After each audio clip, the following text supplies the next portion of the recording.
আমরা যে এই মানুষটাকে মাঠের মধ্যে রাতের বেলায় কাজ করতে দেখছি তার নামটি ছিল রমেশ কৃষক। সে সবসময় তার জমিতে ভালো ভালো ফসল চাষ করত আর দিনরাত পরিশ্রম করত।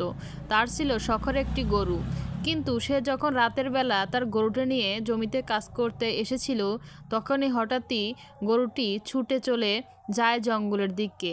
রমেশ কৃষক এদিক ওদিক খুঁজতে লাগে, কিন্তু কোথাও তার সাদা গরুটি সে দেখতে পায় না। সে ভাবতে লাগে, কোথায় গেল আমার গরুটি, আবার জঙ্গলে গেল না তো? তাই সেও আর দেরি না করে তাড়াতাড়ি পা চালালো। সে তাড়াতাড়ি জঙ্গলের দিকে যেতে লাগলো।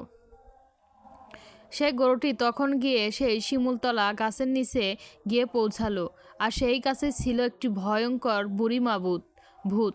সে হঠাৎই নেমে আসলো আর বলল, কতদিন এরকম একটি সাদা গরু দেখি না। গরুটি আমি আজ সাথে করে আমাদের দেশে নিয়ে যাব।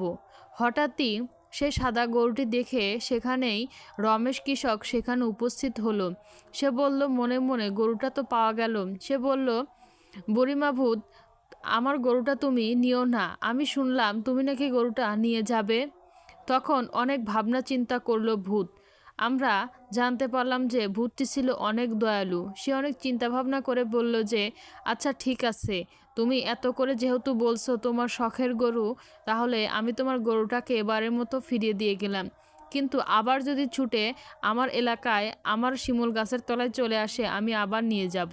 এরকম ভিডিও পেতে একটি সাবস্ক্রাইব করো।